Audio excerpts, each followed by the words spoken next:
আমার মোবাইলে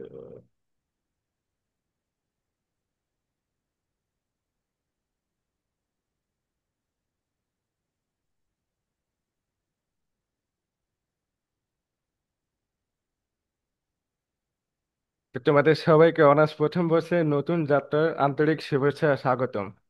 আমি অ্যানু এলাইট গ্রুপের পক্ষ থেকে ইমন সাহার ইফতি বলছি। আজকে থেকে তোমরা শুধু কিন্তু শিক্ষার্থী নও, বরং জ্ঞান চর্চার একজন প্রকৃত অভিযাত্রী।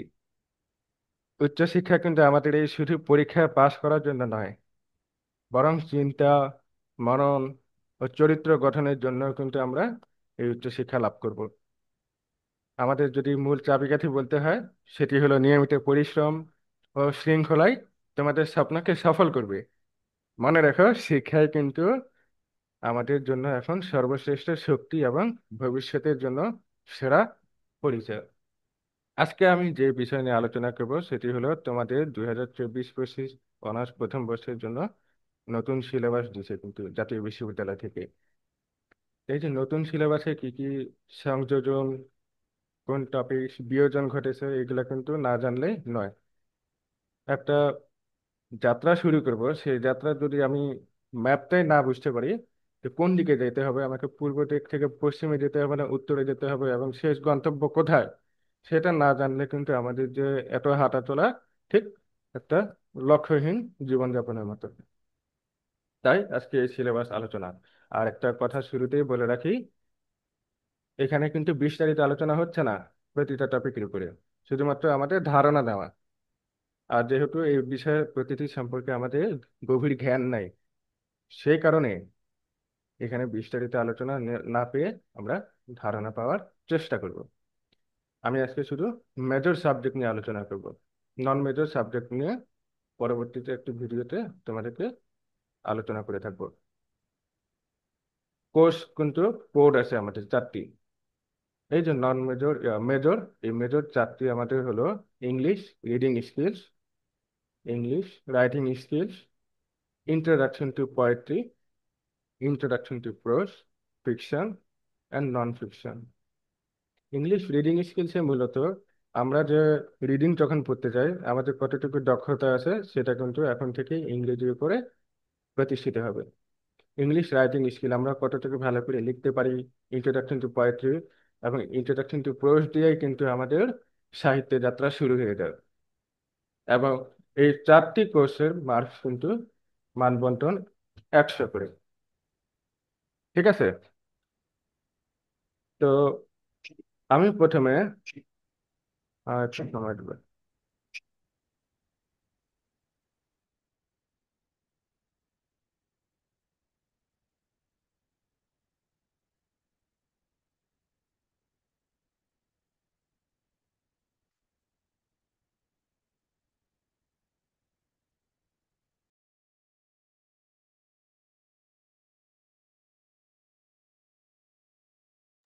দুঃখিত, সমস্যা হওয়ার কারণে আরেক জায়গায় যেতে হয়েছিল। তো প্রথম যে অংশ, সেটি হলো আমাদের প্রথম যে কোর্স, ইংলিশ রিডিং, এর মার্কস থাকবে 100। আর কোর্স কোড হলো 211-101। এটা কিন্তু আমাদেরকে ভালো করে খেয়াল রাখতে হবে, যখন আমরা পরীক্ষায় যাই তখন কিন্তু আমাদের কোর্স কোডটা মনে থাকে না। তাই এইভাবে আমি মনে রাখার ফলে আমার কখনো ভুল হয়নি। 211-101। আচ্ছা, যে টপিকগুলো এখানে দেওয়া আছে সেটা আমি ভেঙে এখানে আলোচনা করতেছি। নাম্বার 1 হলো আন্ডারস্ট্যান্ডিং অর্নামেন্টাল এক্সপ্রেশন, অর্থাৎ অলংকার সমৃদ্ধ ভাষা, যে ভাষায় অলংকার ব্যবহৃত হয়েছে। যেমন আমরা অনেক সময় সিমিলে, যেটা উপমা, তুলনা, মেটাফোর, তুলনা, যেমন আমি যদি বলি যে she is as pretty as rose, সে ফুলের মতো সুন্দর।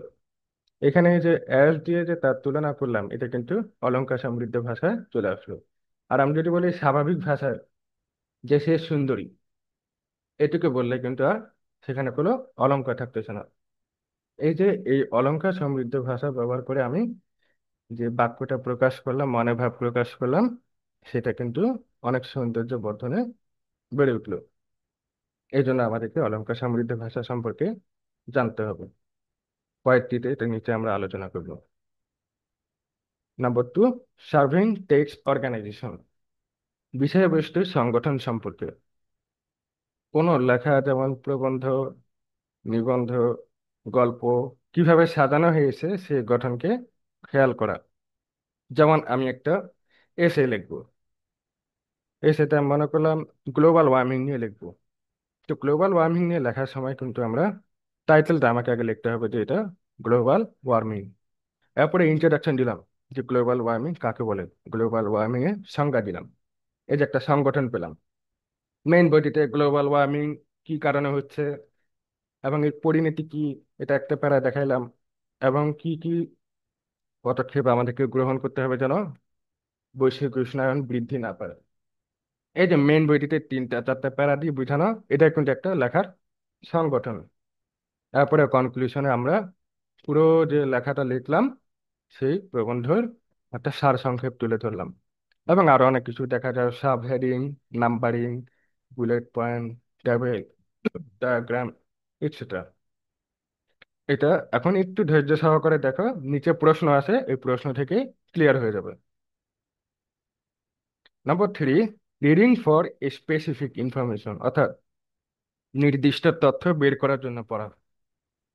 কোনো লেখা পুরোটা না পড়ে শুধু একটা নাম, তারিখ, সংখ্যা, সংজ্ঞা বা প্রয়োজনীয় তথ্য তাড়াতাড়ি বের করে পড়া।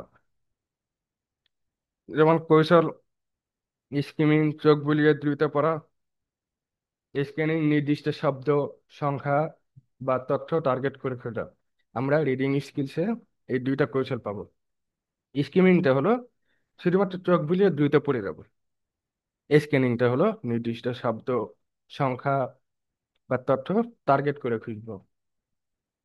দুইটা কিন্তু একই জিনিস, সেটা কি? দ্রুত পড়া।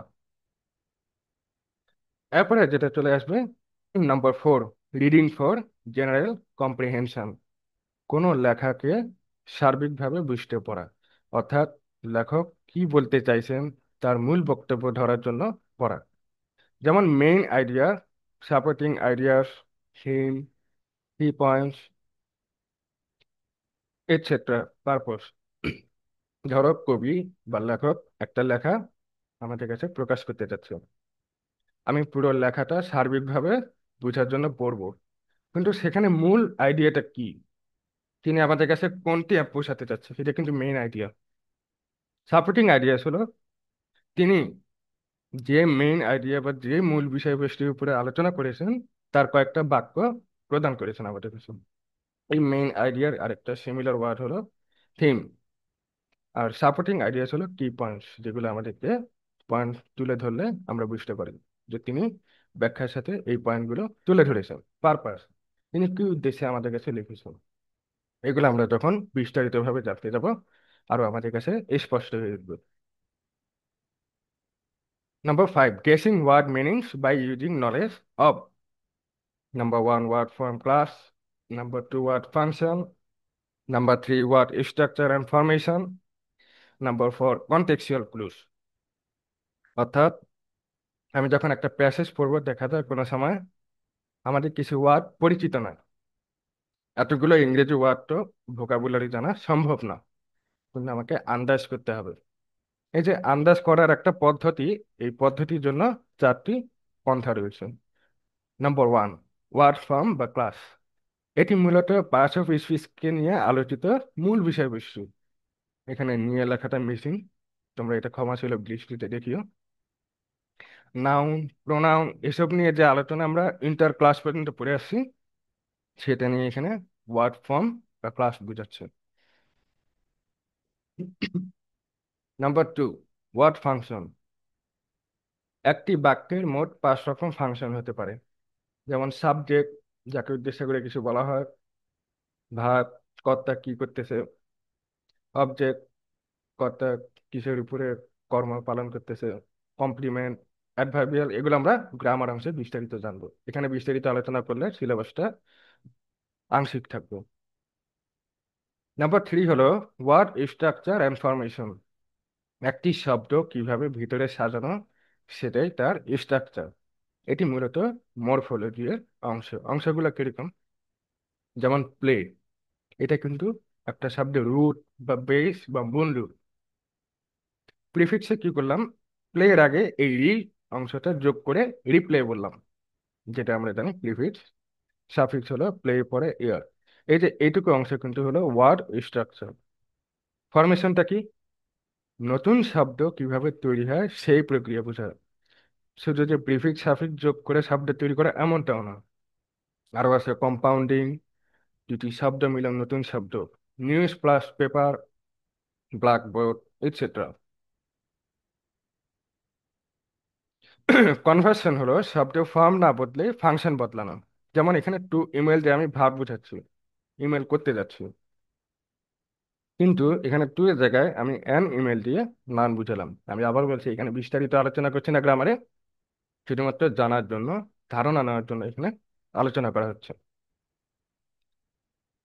ঠিক একইভাবে এই ক্লিপিং, ব্লেন্ডিং, অ্যাক্রোনিমস, এটসেট্রা, সবার শেষে যেটা কন্টেক্সচুয়াল ক্লুজ, প্রসঙ্গ ভিত্তিক সূত্র।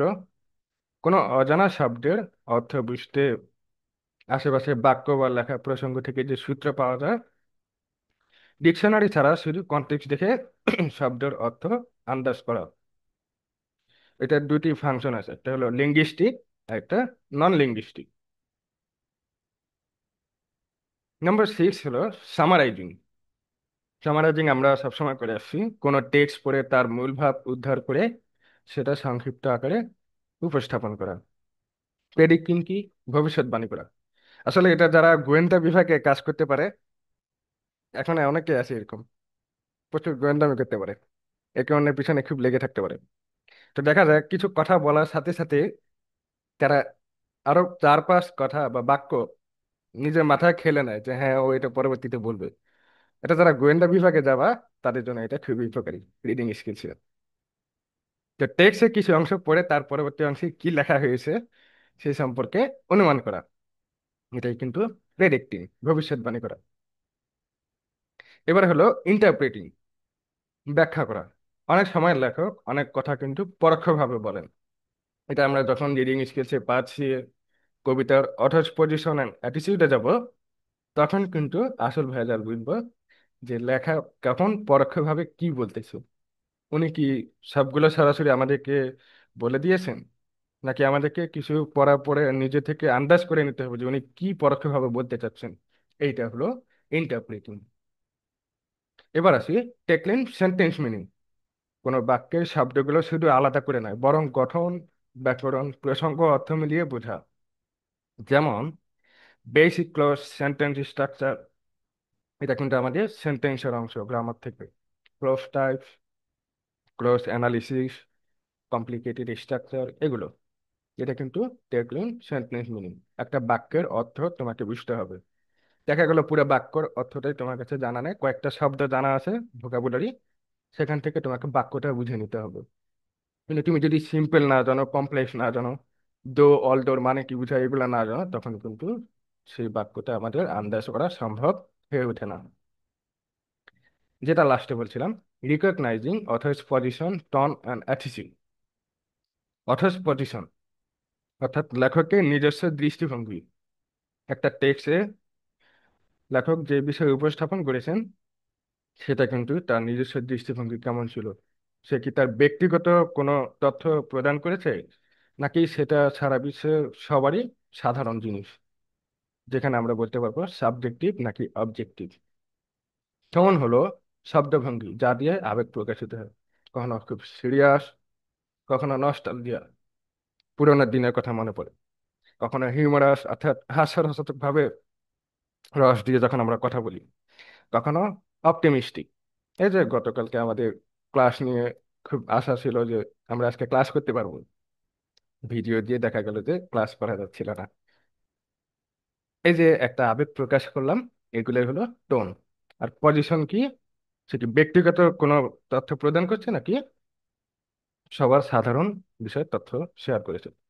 এবার আসি আমরা আসল জায়গায়, যেটা না জানলেই নয়। প্রশ্ন, এটা হলো প্রশ্নের নমুনা। 2023 সালে আমি যে পরীক্ষাটা দিয়েছি, সেই প্রশ্নটা তোমাদের এখানে তুলে আনলাম। এটা হলো পার্ট এ। প্রথমে একটা প্যাসেজ দেওয়া থাকবে, সিনও হতে পারে আনসিনও হতে পারে। এটা আমরা সবসময় করে আসছি। সেই প্যাসেজ থেকে 12টা প্রশ্ন দেওয়া থাকবে, তুমি 10টি প্রশ্ন উত্তর তোমাকে করতে হবে। এর মধ্যে কখনো প্রথম 5-6টা তোমাকে ওই প্যাসেজ থেকে উত্তর করতে হবে। এরপরে দেখা যাবে use the following words as directed in your own sentence, অর্থাৎ ডিরাইভেশন যাকে বলে, সেটা হলো নাউন থেকে প্রোনাউনে, দুঃখিত, নাউন থেকে ভার্বে দেওয়া, অথবা ভার্ব থেকে অ্যাডজেক্টিভ, অ্যাডভার্ব, এইভাবে তোমাকে কয়েকটা দিতে পারে। চেঞ্জ দ্য ফলোইং সেন্টেন্স, এটা হলো ট্রান্সফরমেশন, সিম্পল থেকে কমপ্লেক্স। শুধু যে এই কয়টা তা কিন্তু নয়। যখন পেড ক্লাসে আমরা রিডিং স্কিলস নিয়ে পড়া শুরু করব, তখন কিন্তু আমরা বুঝতে পারবো যে রিডিং স্কিলসে এই পার্ট এতে আরো কি কি অংশ আছে। এবার আসি পার্ট বি। পার্ট বি এটাও ঠিক একইভাবে। আরেকটা জিনিস বলতে ভুলে গেলাম, পার্ট এতে এগুলা মার্কস কিন্তু প্রতিটা এক করে। আচ্ছা, পার্ট বিতে আরেকটা প্যাসেজ দেওয়া থাকবে, সেখান থেকে তোমাদের 8টা প্রশ্ন দেওয়া থাকবে, তোমাদেরকে 5টি প্রশ্ন উত্তর দিতে হবে, 4 মার্কের অ্যান্সার, 4 পাতা 20। পার্ট এতে 10 নিয়ে 30। এখানে আমাদের পার্ট এ আর বিতে 30 চলে গেল। বাকি এবার আসি আমরা 50 মার্ক। পার্ট সিতে একটা কবিতা দেওয়া থাকবে, হতে পারে আমরা যে ইন্ট্রোডাকশন টু পোয়েট্রি থেকে পড়বো সেখান থেকে আসতে পারে, আবার অনেক সময় উপর লেভেলে অর্থাৎ honours second year, third year একটা কবিতা এখানে দিয়ে দিতে পারে, যেটা আমাদের কাছে মনে হতে পারে আনসিন। আমার কাছে পড়লে আর আনসিন থাকবে না। ঠিক আছে? আচ্ছা, এখানে পয়েমের কি অবস্থা, এখানে পয়েমটা কি জন্য লেখা, সামারি যেটাকে বলে, পয়েমটা কি ধরনের, generic form, explain the poem, write a critical appreciation. আসলে পরীক্ষার ভিতরে এই প্রশ্নটা আমার কাছে আনসিন পড়ে গেছিল, তাই একটু ঘাটাঘাটি বেশি করছিলাম। ভালো জায়গায় পড়াশোনা করতে পারিনি তো, তাই তোমাদের জন্য এই কষ্ট ভোগ না করতে হয় সেই জন্য আমি তোমাদের জন্য প্ল্যাটফর্ম খুলছি। ইংলিশ রিডিং স্কিলস নিয়ে শেষ। এখন তোমরা আমাকে চ্যাটের অংশে বলতে পারো যে তোমাদের এখানে কোনো আর সংশয় আছে কিনা। একটু দ্রুত মেসেজের মাধ্যমে জানাই দাও।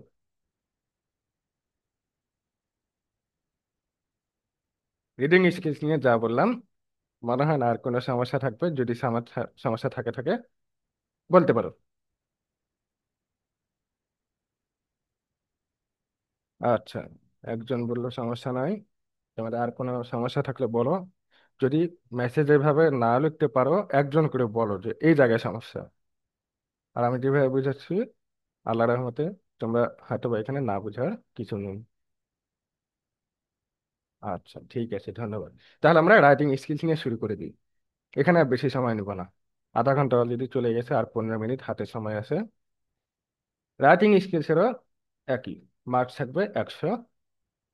যে কি টপিকগুলো আমাদের জানতে হবে সেটা হলো এসে, প্রবন্ধ, কোনো নির্দিষ্ট বিষয়ের উপরে যুক্তি, তথ্য ও মতামত কয়েকটি প্যারা সমন্বয়ে সাজিয়ে লেখা। এই প্যারাগ্রাফ কিন্তু আমাদের এসের ভেতরে থাকবে। প্যারাগ্রাফটা কি? অনুচ্ছেদ, একটি মূল ভাবনা, ছোট ভাবনাকে তুমি কেন্দ্র করে সংক্ষিপ্ত ও সুশৃঙ্খল ভাবে লিখে দিলে, যেখানে কোনো প্যারা থাকবে না। একদম এক পাশে লিখে দিয়ে মাঝখানে কোনো গ্যাপ দেওয়া যাবে না। লেটার, চিঠিপত্র, আবেদন, বন্ধু বান্ধবীকে চিঠি দেওয়া, এটা হয়তো বা এই যুগে নাই, আগের যুগে ছিল। তারপরে এই যুগে যেটা বেশি দেখা যায় সেটা হলো দরখাস্ত। প্রিন্সিপালের কাছে আমরা অনেক সময় যে দরখাস্ত দিয়ে আসছি। তারপরে আমাদের যে ক্লাস টিচার ছিল, স্যার অমুক দিন আসতে পারবো না। কখনো কখনো আমরা দাদা দাদি নানা নানিকে অকারণে মৃত ঘোষণা করি। ঠিক আছে? তো এগুলো আমরা করে আসছি আগে। এখনকার সময় যেটা ডিমান্ড সেটা হলো ইমেইল, ইলেকট্রনিক মেইল, ইন্টারনেটের মাধ্যমে ইলেকট্রনিক বার্তা বিনিময়, লিখিত পদ্ধতি। ইমেইল কে না লিখছে? জিমেলের মাধ্যমে আমরা এখন মডার্ন। আমরা এখন আর হাতে কলমে লেখার সময় আছে, তাই এই ইমেলটা আমরা লিখে ফেলছি, এটা আমরা জানি। রিপোর্ট, এইটা নিয়ে আমাদের ইন্টার থেকে কিন্তু একটু ক্রিটিক্যাল মনে হয়। রিপোর্টটা একটা কি জিনিস প্রশ্ন বুঝতে ছিল, মানে ওটা কি আমি ঠিক জানি না এটা রিডিং এর নাকি অন্য টপিক থেকে করছি, করা ঠিক হবে কিনা। আমাদের কলেজ থেকে কয়দিন ধরে প্রেসার দিচ্ছে যে বা জেনার, GEN আর ই এরকম জেনারিক টাইপের ফর্ম। একটা লেখা। ওটার মানেই বুঝি না, আমাদের অনেক প্যারা দিচ্ছে ওটা বারবার বুঝতে বলে বা আসবে। আচ্ছা, ঠিক আছে, জেনেরিক ফর্মটা হলো একটা কবিতা কি ধরনের, সেটা কি সনেট, নাকি সেটা লিরিক, নাকি সেটা ড্রামাটিক মনোলগ, নাকি সেটা ওড, নাকি সেটা এলিজি, এই কয়েকটা জেনেরিক ফর্ম আমাদেরকে আগে জানতে হবে। স্যাররা যদি না জানায়, আগে বুঝো, তোমাকে যদি আমি সাঁতার কাটা না শিখাই, তো তোমাকে আমি অমুক সমুদ্র লবণাক্ত মিঠা পানিতে তোমাকে আগে কেন সাঁতার কাটতে দিব? বলো, আমার যুক্তি আছে কিনা কথা বলো। আগে জেনেরিক ফর্ম দেখবে, আগে তো স্যাররা আমাদেরকে পড়াবে, তাই না? যে এই কয়টা জেনেরিক ফর্ম আছে তোমাদের এই কবিতার মধ্যে, তোমরা এটা চেষ্টা করে বুঝার। তারপরে না তোমাদেরকে পরীক্ষা নিবে। পরীক্ষা কি আগে নেয়? তাহলে তো পারতো জাতীয় বিশ্ববিদ্যালয় আগে পরীক্ষা নিত, তারপরে কি করতো, আমাদেরকে এগুলো বুঝাই দিত। হ্যাঁ, আমাদের প্যাট্রিয়ট কবিতাটা দিয়া পড়তে বলছে জেনার, মানে ওইটা। Generic form. আচ্ছা, কোনো সমস্যা নেই। আমার পেড ক্লাসে তোমরা নিশ্চিন্তে ঠান্ডা মাথায় বুঝতে পারবে। এবার চলে আসি কারিকুলাম ভিটায়, ভিটে সরি কারিকুলাম ভিটেই বা রিজিউম। মনে হয় না তোমরা কেউ চাকরিতে ঢুকছে কিনা। চাকরিতে যখন যাবা, তখন কিন্তু আমাদেরকে কারিকুলাম ভিটেই বা জীবন বৃত্তান্ত জানাতে হয়। এই জীবন বৃত্তান্তটা যদি নিজে নিজে প্র্যাকটিস করা হয়, যখন একটা নতুন মানুষের সাথে তোমার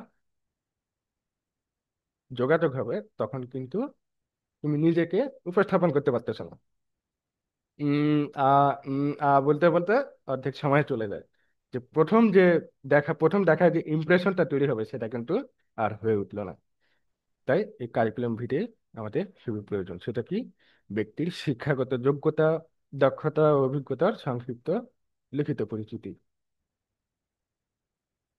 পোস্টার প্রদর্শনী, তথ্য প্রচার বা আহ্বানের উদ্দেশ্যে তৈরি চিত্র লেখাভিত্তিক প্রদর্শনী কাগজ। এবার আসে নোটিশ বিজ্ঞপ্তি, কোনো বিষয় নির্দেশ বা ঘটনা সংক্ষিপ্ত লিখিত ঘোষণা। হতে পারে তুমি আজকে একজন ম্যাডাম, তোমাকে নোটিশ দিতে হবে যে বাচ্চারা, আজকে তোমাদের পরীক্ষা হতে যাচ্ছে অমুক সময়, অমুক বিষয়, তোমরা এই সময় অ্যাটেন্ডেন্স করতে হবে। এই যে ম্যাডাম স্যার ভাব চলে আসলো, এটার জন্য নোটিশ লেখাটা শিখে নিতে হবে। এবার আসি মিনিটস, কার্য বিবরণী। সেটা কি? একটা মিটিং হয়, আমরা তো আর চাকরি করি নি, একটু সময় দিবে।